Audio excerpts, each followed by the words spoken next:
Ang programang ito ay rated SPG. Striktong patnubay at gabay ng magulang ang kailangan. Maaaring may masiselang tema, lengguwahe, karahasan, sexual, horror o droga na hindi angkop sa... Get your things together, magpapaksyon tayo.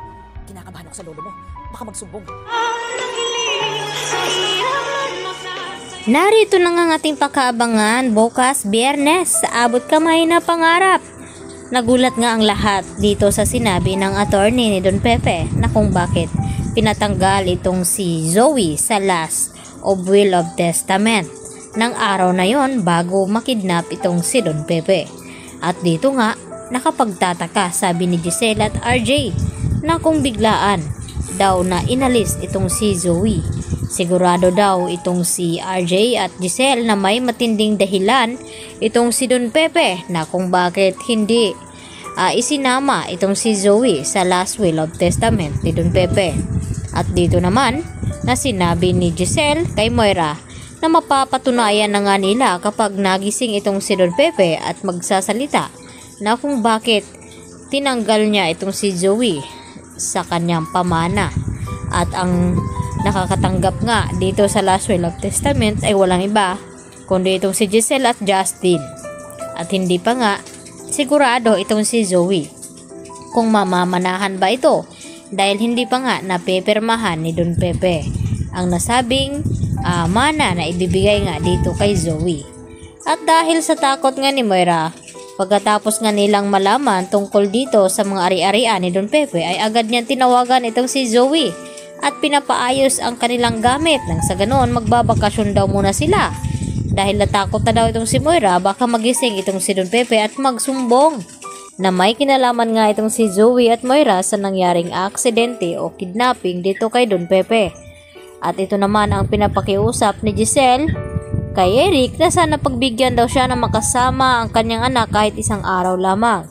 At dito na sumagot itong si Eric kay Giselle na alam daw niya ang sagot sa kanyang tanong dahil nga matindi pa rin ang tampo at galit ni Justin dito sa kanyang ina na si Giselle at hindi naman niya ito mapipilit dahil nga sa ginawa ni Giselle noon na nagawa niyang ipamigay at ipaampo ng kanyang sariling anak. At dito naman na sinabi ni RJ na hintayin na lamang ni Giselle na humupa itong galit at tampo ni Justin at makakasama niya rin ito dahil hindi magtagal ay ito namang si Justin ang mamumuno dito sa Apex Hospital at magiging co-owner dahil yun ang pagkasunduan ni Giselle at RJ. Samantala, gusto na nga bumalik ni Lynette dito sa bahay nila ni Carlos nang sa ganon ay harapin na nga ni Lynette ang kanyang trauma upang magiging matapang siya at hindi na siya matatakutin. Kaya agad naman na pinagbigyan ni Carlos itong si Lynette. At dito nga na pumasok sila sa bahay ni Carlos.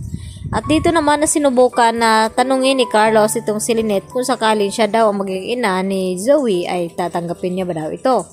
At kung sakaling siya, Carlos ang maging ama ni Zoe, okay lang ba daw kay Lynette? At hindi nga nagiging maganda ang sagot ni Lynette dahil sigurado magkakaproblema daw sila ni Carlos dahil kung bakit inilihim ng matagal ni Carlos at hindi sinabi ang totoo. Pero nakahanap naman agad ng alibay itong si Carlos na baka sakali lang naman, yun nga ang sabi niya. At dito rin na tuwang-tuwa na nag-uusap ang mga kaibigan ni Annalyn na ibinalita na nakakabalik na nga sa Apex Hospital itong si Nurse Karen at Nurse Evan at pinabalik daw sila dito ni Ma'am Giselle. At dito rin na nagbibiro itong si Doc Antonio na itong si Annalyn kailan ba daw ito babalik sa Apex. At sumagot naman itong si Doc Lendo na hindi raw pwede dahil ang gusto ni Doc Lendo na makakasama niya itong si Annalyn sa Eastridge Hospital. Subalit mas pipiliin ni Annalyn manatili sa Apex dahil gusto niyang personal na maalagaan itong kanyang lolo hanggang sa gumaling. Dahil gusto rin malaman ni Annalyn kung ano ba talaga nangyari dito kay Don Pepe at kung bakit inalis niya sa mana itong si Zoe Tanyag. Yan ang ating pakatutukan bukas mga kapuso. Dito lamang yan sa Abot Kamay na Pangarap.